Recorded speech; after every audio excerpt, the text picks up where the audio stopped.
Alright, alright, alright.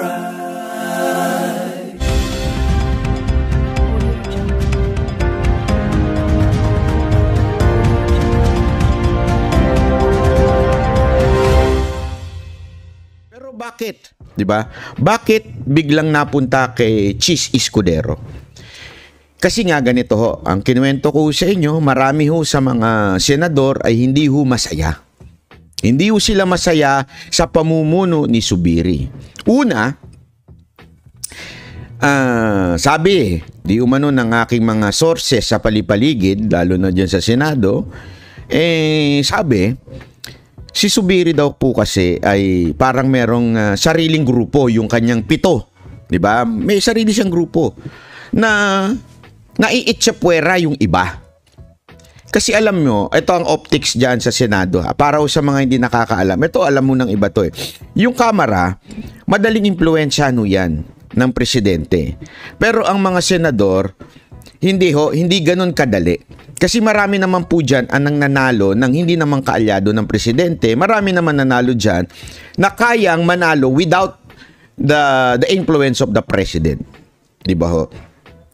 Ngayon, bakit to ba itong mga kababayan nating senador ay nainis? Kasi ang siste, dapat dyan kinakalat ho yung mga chairmanship ng mga komite.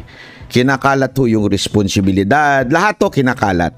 Ang siste, yung mga kaalyado lang, yung Magic 7 na tinatawag, ang binigyan lamang ng hindi naman pabor.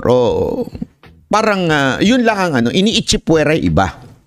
Kasi sabi ko nga sa inyo, wala namang pakialam ang mga senador na yan eh. Masaya naman po sila as long as hindi sila maitsepwera. Naitsepwera yung iba. Iyan ang una. Pangalawa, yung 12 billion. Ito na, papasok na tayo dito sa 12 billion. Ano ba itong 12 billion, Banatbay? Ito lang yan kasimple. Ito yung tinatawag nating National Expenditure Program. Okay, tatawagin nating NEP. Ang NEP, o National Expenditure Program, ayan po yung piniprepare ng executive o yung office ng presidente o yun yung mga DBM. Nagpe-prepare po sila ng budget kada taon at ipinapasa nila sa legislatura, which composed of the Congress, Kamara, House of Representatives, and the Senate. Di ba kung papansinin nyo, taon-taon binabalangkas yung budget sa Kamara at saka sa Senado. Pagkatapos nun, magkakaroon ng BICAM. When you say BICAM, magsasama ilang representante ng Senado at representante ng Kamara. At alam naman po natin kung sino ang mga pinuno o representante ng Senado, ina-assign po yan ni Zubiri, which is si Senator Angara. So, siya ho ang representante sa BICAM. Ganito, siste. Ito daw budget na pinasa ng Malacanang ay ito. Papakita ko na ho, ito po ay mariresearch ninyo sa ano po ito? Nasa website po, Official Gazette. Nasa DBM din po ito. Ipapakita ko na ho.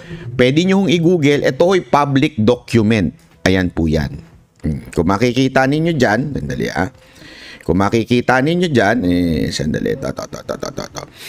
Nakalagay po dyan ang budget na ipinasa ng executive. Ayan. Pagdating po sa COMELEC, punta tayo sa COMELEC, di ba? Kasi sinasabi nga natin yung 12 billion na punta sa COMELEC. Ang pinasa po ay, ayan nakasulat, nakaaraw na po yan. 27,103,000 ang recommendation. Okay? Ayan po. 27. Ayan. Ay, sorry. In billion pala to. Alam ko in billion to. Sorry. Ngayon, napunta, saan napunta? So after ng yung National Expenditure Program, pinasa ng DBM, Malacanang, sa Kamara, Ito yung budget. O, sabi, di ba? Ito yung budget.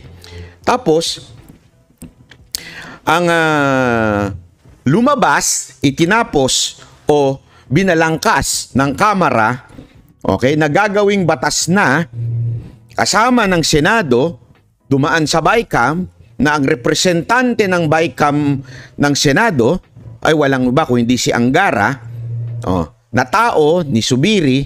Ito na ang naging tinatawag na GAA naman. Ano po yung GAA? Ibig sabihin po niyan. General Appropriation Act of 2024. Sa madaling salita, isa na po siyang batas na ipinasa ng Kamara at ng Senado.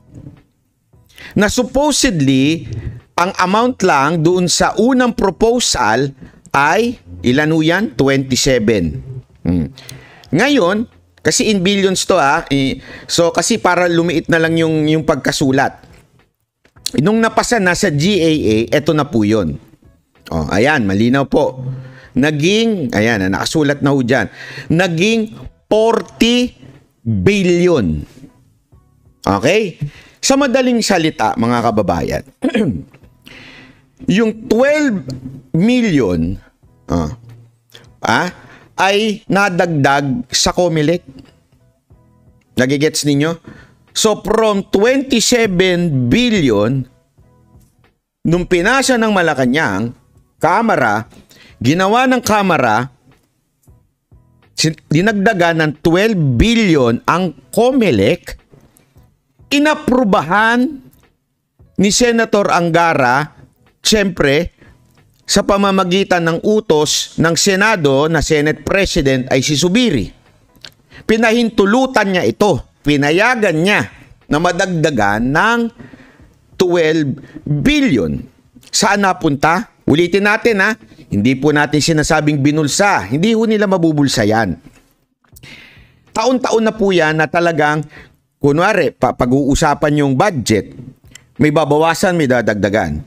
Etong 12 billion, nabawas ito sa Senado. Ibig sabihin, ang budget ng Senado, ng buong institusyon, hindi ho ng senador, ng institusyon, yung Senate, ay nabawasan. Actually, ang balita ko nga, hindi nga ho 12 billion na nabawas.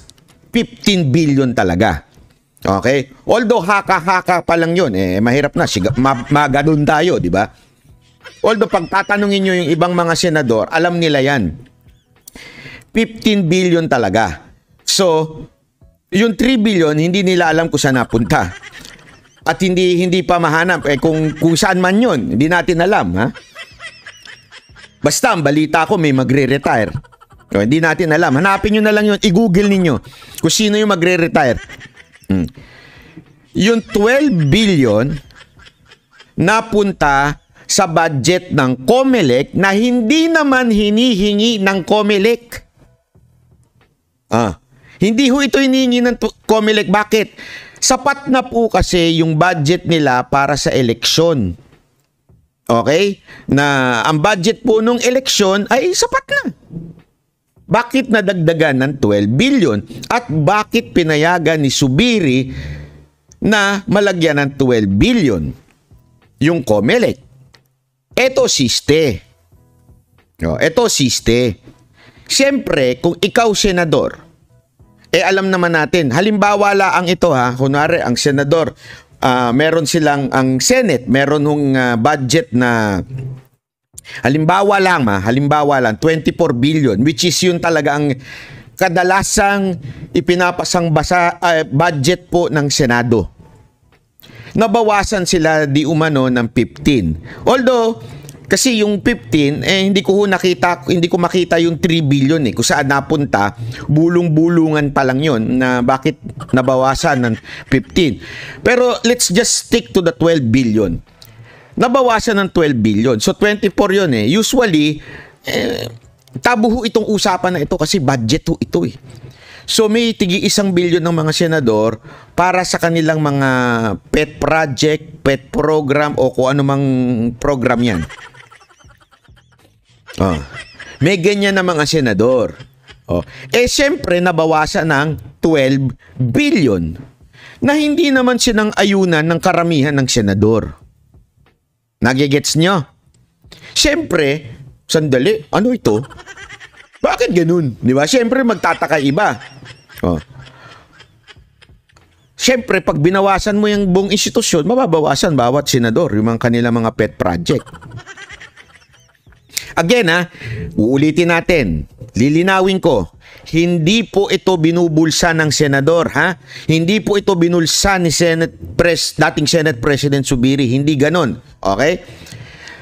I-divert lang o inilipat lang o sa madaling salita, hinayaan lang malipat sa COMELEC. Bakit nakakainis? Number 1, siyempre mabibwisit yung ibang mga senador. Number 2, sinasabi ni Zubiri publicly na ayaw niya sa tsa-tsa, pero pinapayagan niya ang galaw ng kamara. Kasi galaw ng kamara ito eh. Etong pagdagay ng 12 billion sa COMELEC ay sahil sa kagustuhan ni Prime Minister. Para may pondo para ho sa eleksyon para sa tsa-tsa. Nagigets ninyo? Ang kinakataka ng ibang mga senador, akala ko ba against tayo sa tsa-tsa? Bakit pinayagan mo through the leadership of Zubiri, you allowed na malipat doon sa COMELEC yung budget? Nagigets nyo na. Hindi ko lang nailagay dito pero yung sinabi ko pa kahapon na doon sa 12 billion supposedly 4 billion ang budget ng COMELEC pagdating sa eleksyon, ngayon naging 16 billion na yung pang-eleksyon. Sandali hanapin ho natin ito. Wait lang para mas maganda ho wait. Hanapin po natin to. Papakita ko ho sa inyo ito. Kasi importante na makita nyo ho ito Pakita natin para sabihin ng iba dyan ito. Ayan. Ayan. Kita nyo yan? Galing mismo yan sa libro ng buhay. Ayan. Para alam tayo transparent tayo ika nga hindi tayo yung tayo yung wait lang wait lang ito hindi tayo kasi yung lang yung chismis lang ayon natin yung ganyan yung chismis walang ebidensyang ipinapakita hindi ako papayag ng ganun alam nyo naman ako ayan. So ano po yan? Nakikita niyo yan. 16 billion na. From dating 4 billion lang. Kasi yun lang ang ginagamit sa eleksyon, 4 billion. Ngayon naging 16 na dagdagan para ho yan sa eleksyon ng tsa-tsa.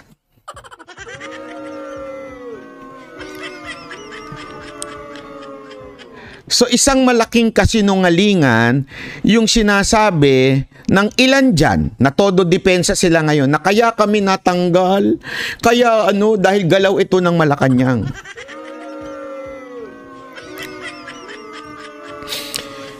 Tandaan niyo sa buhay. Ito makinig kayo. Sa buhay, merong paraan ng Diyos para mabuking ang katotohanan. When everyone becomes greedy. Naintindihan nyo? Pag ang bawat isa naging greedy, mag-aaway at mag-aaway yan. Pag ang isa nag-away-away pagdating sa pera, hindi naman natin sinasabing greedy lahat ng senador pero kasi pera pinag-uusapan dito Maraming nainis, sabi, anak ka ng wedding. Akala ko ba hate mo yan tsa-tsa? Bakit mo pinalulusot yung mga ganito? Bakit mo pinayaga mabudgetan ito? So, iba pala yung sinasabi mo sa harapan ng kamera at sa tunay na nangyayari.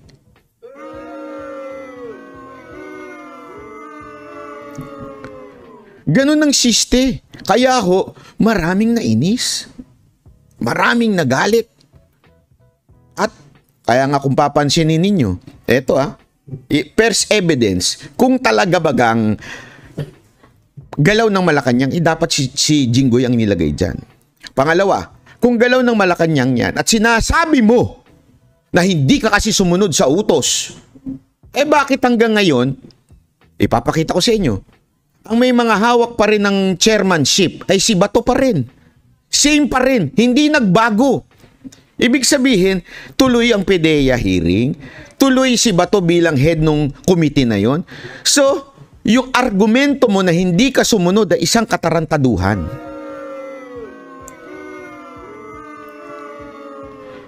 Pangatlo, kung madidiktahan, maniwala ho kayo sa akin, ang PDP na naandyan, 4 ho sila dyan. Plus, sino pa? Si Cayetano, 2 Cayetano. 6 na yun. Di ba? Bilyar pa, 2 pa yun. 8 na yun. 8 yan na hindi papayag sa tsa-tsa. Si Robin lang siguro ang meron ng medyo gusto talaga yun. Hindi ho yan magiging tuta ng administrasyon. Naku po. Hindi, ito. Isipin nyo pa ito. Kasi marami din ang nagsasabi dyan na kesyo, bakit si Chis Escudero, bakit hindi daw si Cayetano? Alam mo kasi iba ang optics ng Senado. Tandaan ho natin yan. Hindi ho yan ganyan-ganyan na basta-basta kung sino lang ilalagay natin. Hindi po pwede yun. Kailangan may neutrality magaganap sa loob ng Senado. Kaya nga kung mapapansin ninyo, todo-todo na nila ngayon yung gagawin nilang pagkampanya. Kasi alam nilang walang hawak sila sa Senado. Bakit papayag si Senator Bongo at ang mga kaalyado ni Pangulong Duterte na sumama sa isang kudeta talaga ang tawag dyan kudeta para mag-upo ng isang senador na maging tuta ni Marcos. Isipin nyo ng malalim yun. Pwede naman mag-abstain na lang si Bongo. Pwede na lang sabihin niya, ay hindi, ayoko. Bahala na kayo mag-away-away dyan. Labas ako dyan. Bakit siya nandun? Kung yan ay magiging tuta ng Malacanang. Yun na lang Yun na lang, lahat ng argumento na nagsasabing may galawang Malacanang dito, it's haka-haka.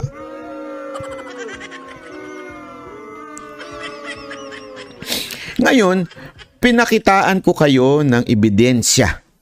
Ebidensya, napakalinaw na ebidensya na talagang yung 12 billion, ulitin ko hindi ninakaw, inilagay lang yung budget sa COMELEC para patakbuhin yung tsa-tsa.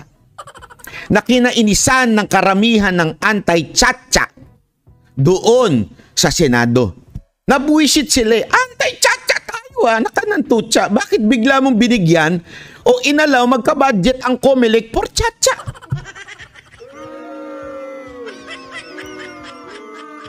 Isipin niyo yun Bakit mo ilalagay yung, akala ko ba anti-tsa-tsa tayo? Alright.